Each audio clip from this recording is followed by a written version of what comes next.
चारधाम यात्रेनंतर ऋषिकेशचं दर्शन घेतल्यानंतरपर्यंतचा आपण ब्लॉग पाहिलेला आहे आणि त्यानंतर हरिद्वारच्या रस्त्याने आम्ही जायला निघालो. ऋषिकेशमधून हरिद्वार फक्त 33 किलोमीटरचं अंतर आहे आणि अशा प्रकारे हरिद्वारला जाताना रस्त्याने आजूबाजूचे तीर्थक्षेत्र जसं की उत्तराखंडला देवभूमी म्हणतात रुद्रपूर, तसेच आजूबाजूचे काय काय ठिकाणं साईट सीन आपण पाहू शकतो.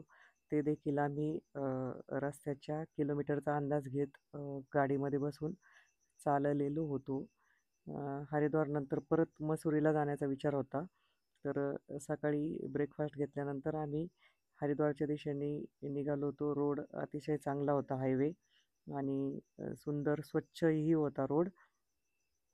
हरिद्वारच्या अलीकडून जाताना साईट सीन देखील चांगले दिसत होते आणि आता गंगा घाटावर आम्हाला जायचं होतं. कारण सकाळचे जवळपास जाता जाता 10:30 वाजलेले होते. जवळपास 11 वाजेपर्यंत आम्ही तिथं पोहोचणार होतो.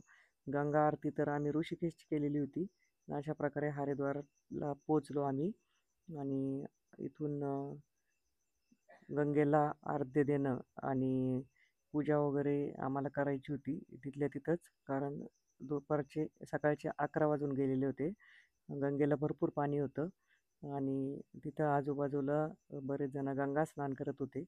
आम्ही गंगा स्नान आधी केल्यामुळे इथं शिवतीर्थ घाटच्या तिथं येऊन गायत्री मंत्र म्हणून अर्घ्य दिलं, गंगामातेला नमस्कार केला आणि जवळच एक पुजारी होते. तर त्यांनी सांगितलं की इथं पूजा करून घेतली तर चांगला आपल्याला फलश्रुती मिळत असते. तर त्यांनी बरेच मंत्र म्हणून गंगेच्या स्नानाने अर्घ्य देऊन किंवा तिथल्या हरिद्वारचं गंगा स्नानाचं महत्त्व काय, पूजेचं महत्त्व काय, असं आम्हाला पटवून सांगितलं आणि चांगलं प्रसन्न वाटत होतं. चांगले व्हायब्रेशन येत होते गंगेच्या कडेला पूजा करत असताना.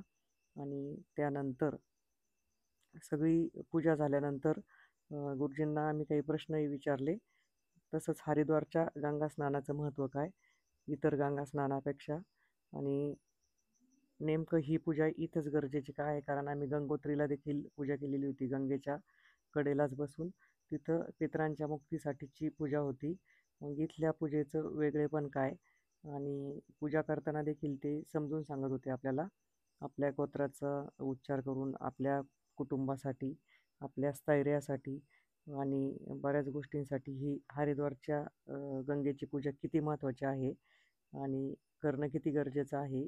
तर हे सगळं सांगून अशा प्रकारे संकल्प सोडून इथंच गंगा पूजनानंतर ब्राह्मण जेवणाचं महत्त्व काय असतं आणि ब्राह्मण जेवण देखील देणं तितकंच गरजेचं आहे या पूजेनंतर, असंही त्यांनी आम्हाला पटवून सांगितलं. त्यानंतर गंगेमध्ये दीपदान जे म्हणतो आपण त्याचंही महत्त्व सांगितलं. दुधाचं देखील गंगेमध्ये आम्ही अर्घ्य दिलं, तेही त्यांनी पटवून सांगितलं आम्हाला. आणि गुरुजींना आम्ही हेच विचारत होतो की हरिद्वारच्या गंगा आरतीचं किंवा हरिद्वार ह्या तीर्थक्षेत्राचं नेमकं महत्त्व काय. जसं की चारधामनंतर ऋषिकेशचं महत्त्व आहे, तर हरिद्वारचं महत्त्व काय. त्यानंतर आम्ही गंगेचं नमस्कार करून दीपदान करण्यासाठी कृती आणि मनोभावे दीपदान करण्याची तयारी चालू केली. दीपदान झाल्यानंतर गंगा मातेला नमस्कार करून पुढच्या प्रवासासाठी आम्हाला जायचं होतं. दीपदान आणि नमस्कार करून झाल्यानंतर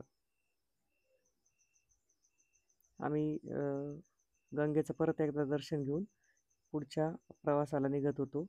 आजूबाजूला हे अशा प्रकारचे शंख, रुद्राक्ष, बऱ्याच शोभेच्या वस्तू वरती पुलाच्या वरच्या बाजूने होतं हे सगळं आणि पलीकडच्या साईडला सगळे असे मंदिरं दिसत होती. परंतु वेळ कमी असल्यामुळे आम्ही तिकडच्या साईडला दर्शनाला अजिबात गेलो नाही.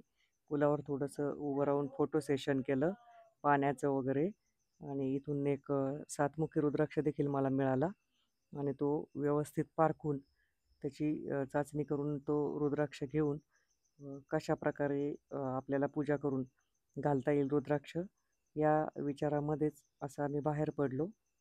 आणि आता पुढच्या प्रवासाला आम्ही रवाना झालो. कारण आम्हाला हरिद्वारनंतर पुढे जायचं होतं मसुरीला. आणि मसुरीला जायला जवळपास हरिद्वार ते मसुरी असे रस्त्याच्या कडेला एक शंकराची अशी सुंदर मूर्ती होती भव्य. तर व्हिडिओमध्ये इतका चांगल्या प्रकारे घेता आला नाही. मग हायवे लागला आणि जवळपास एक 2-2.5 तासाचा हा मसुरीचा रस्ता होता. रस्ता एकदम चांगला होता. रस्त्यामध्ये थांबून आम्हाला जेवण देखील करायचं होतं, कारण ब्रेकफास्ट करून आम्ही निघालेलो होतो.